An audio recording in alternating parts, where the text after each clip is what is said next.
today we're going to see some of those stories that were taken or inspired from the children of Israel. And we start with Adam and the names. So we can start. Just read the first verse, 230, because we have two different midrash. You want to read the? Sure, 230? I'll go ahead and read. Yeah. So we're reading from Daif International here, from Surah 2, Ayah 30, starting at the top. And, mention, O Muhammad, when your Lord said to the angels, "Indeed, I will make upon the earth a successive authority," they said, "Will you place upon it one who causes corruption therein and sheds blood, while we declare your praise and sanctify you?" Allah said, "Indeed, I know that which you do not know." We continue? Verse No, 31? and this Okay. is only this verse has a connection to a different midrash. So Allah basically is saying to the angels that He's going to create Adam, and they rebuked against Adam, and they said he's going to be, very corrupt and shed blood, while we are much better than him. And then Allah basically answered them, "I know what you don't know. Allah knows best." You are Jewish or Muslim? I am Jewish. If you're talking to me. Okay. So we can go to the next slide with the midrash. Okay, so here we have a midrash where Rav Yudah said, at the time that the Holy One, blessed be He, sought to create a person, He created one group of ministering angels. And He said to them, "If you agree, let us fashion a person in our image." Or like in the Bible said, "Let us make man in our image." So the angel before him said to him, "Master of the universe, what are the action of this person you suggest to create?" And God said he gives them all the attributes of humanity according to our nature, which is not perfect. So the angel said before him, "Master of the universe, what is that man that you are mindful of him, and what is the son of man that you think of him? A creature such as this, not worth to be created." So because they rebuked against Adam, God outreached his small finger among them and burned them with fire. So he completely destroyed the angel who dared to ask him to rebuke against Adam. So it's even worse than the Quran story, his reaction anyway. And then he created a second group of angels who said the same thing, and he also destroyed the second group who dared to ask him about rebuking against Adam. But then it doesn't stop here, because the midrash continues to the next slide. And then a third group of angels came to him, and they noticed what happened to the second proof, and God asked him, "So, do you want to ask me anything?" And the angels said, No, you do you. We'll stay in our corner and brush our wings. We don't interrupt your actions. But then something happened. Man made sin, and the flood happened, and then the Babylon Tower, the sin of the Babylon Tower happened, and God punished humanity. So that third group came back to God and told him, "So what do you say? Don't you think those two groups of angels you destroyed, weren't they right about men, since you punished them so harshly?" And then the rabbi quotes a verse from Isaiah, from a chapter where Isaiah rebukes the people of Israel. But at the end of the day, God reveals to Isaiah, even to your old age, I am the same, and even to whore hairs will I suffer you. I have made, and I will bear, I will carry you, and I will deliver you. This is from Isaiah 46. So he takes revelation from God to Isaiah about the children of Israel, and he applies it to the entire humanity. Though we sin and though we commit crimes and injustice in the world, he will never give up on humanity, and he will definitely at the end lead us to the right path. He will never give up on us. That's the message from this midrash, but it's It's kind of a stretch between the similarities, but there is some similarities between the Quran when it comes to the angels rebuting against Adam. So was it clear for now, or? Yeah, it's that story where they in the Quran where they refuse to bow, and No, that's the next part. right. Okay, That's not we're all going right. to start now. We'll just move on then.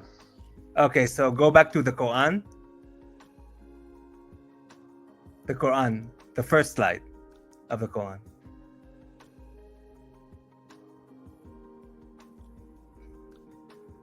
No, I'm confused. What do you want? Where do you want me to go? To Quran.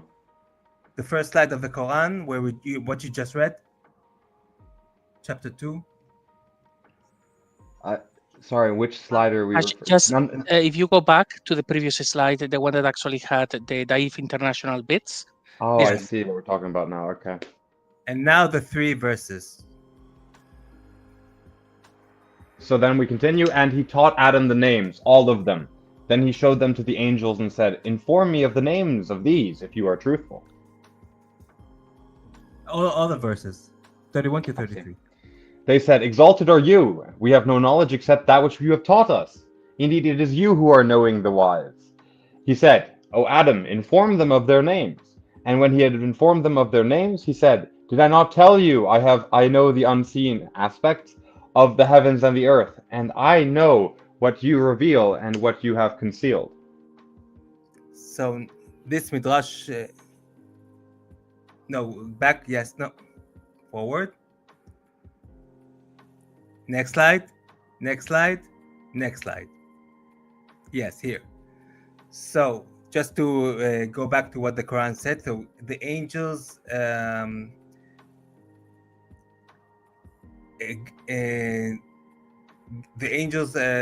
what was that? Can you go back to the Quran? I forgot the. Yes. So he taught Adam all the names. Now in the Quran it said just names. We don't know exactly what names he's speaking about. The Muslims scholars have many opinions of what the names he was taught. All of them anyway.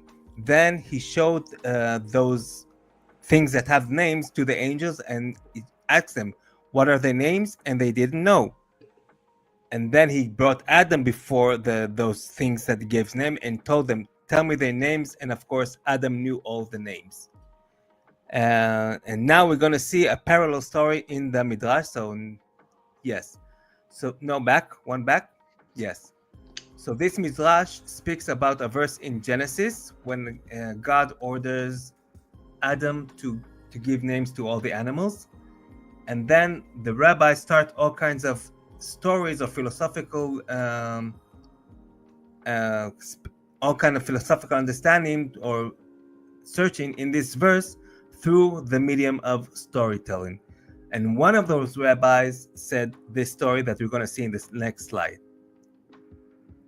So there are many different stories.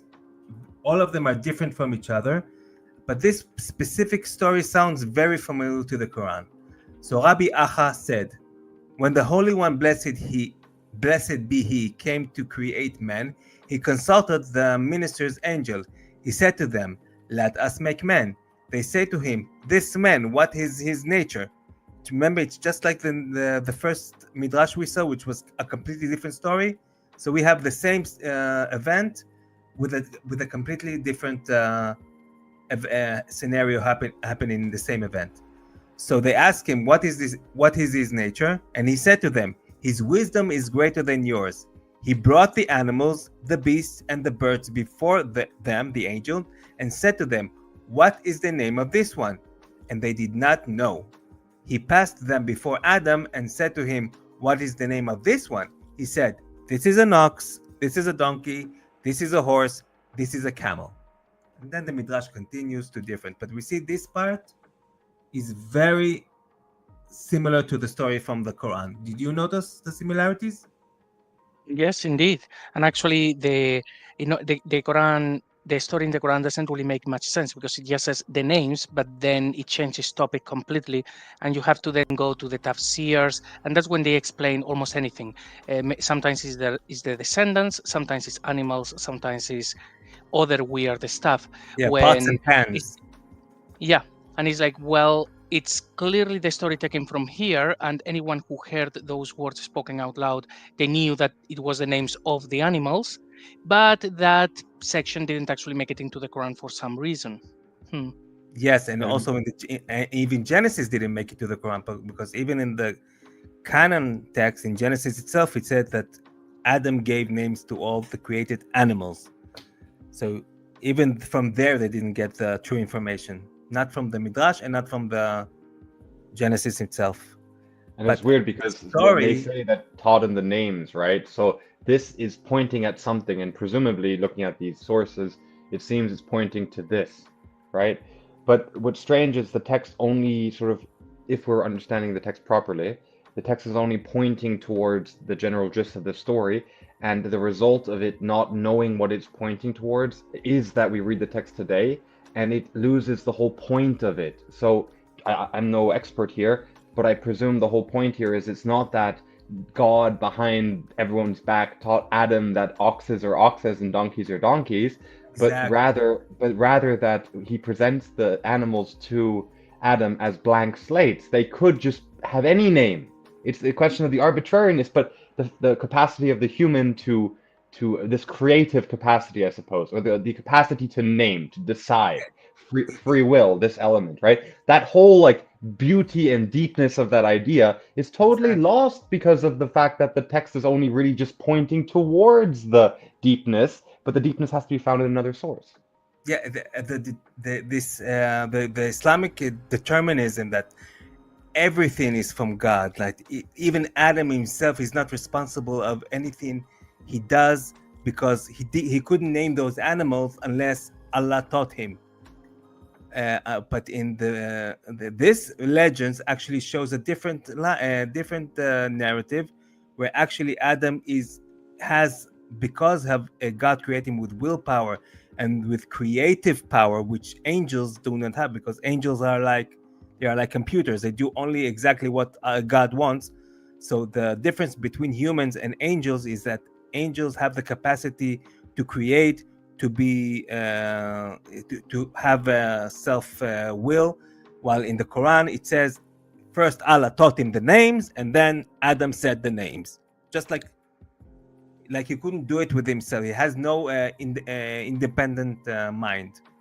It can't partner. Like it's almost I'm getting this idea of the association and associating and partnering, in the sense that if it is the case that the original Quranic authors did intend this reading of the robbing, essentially what it seems is the robbing of agency from Adam, where even like this idea that Adam was responsible for naming the animals, even that has to be stripped away from him, where Yes. everything is God doing it. That's interesting. Yeah. And also even becoming a Muslim is not something that it's something that is destined for you. If you're a Muslim, it was destined for you. Even if you're a convert, it's because Allah wanted you to become a convert to Islam. But if you're not a Yeah. Muslim, it's because Allah decided that you will never be a Muslim no matter what. Yeah, it's a really rough thing. That's the Deterministic. it's actually the predestination. It's because in the Christian world we have talks about Calvinism has a certain idea of like a pre-elect, a pre, but that's not quite what the Islamic idea is, because they have the whole idea of al-Qadr, and al-Qadr is actually one of the pillars of Islam. They say it's only 5 pillars, but the 6th pillar is this belief in predestination. It's part of the Iman, right? Imam, like as in you have to believe this to be part of the Muslim fold. And this entails the idea that everything that happens, even to the extent of a leaf falling off a tree, is only by the will of Allah. So even such Yeah. a minute detail in creation is only happening because Allah willed it to be so, and that extends to everything, including, like you said, Shai, whether you are a believer or not. So, but what we can take from it, besides the philosophical differences and even disagreement, we can see how different cultures take a story and push a different narrative to a same story, same event, with a different point they want to make across from the same story. So that's a difference between the Quran and this Rabba Acha story. But first, the Rabbi Acha story is definitely not canonical. It's complete legend. And also the philosophy of Rabbi Acha changed in the Islamic story, even though the frame is the same.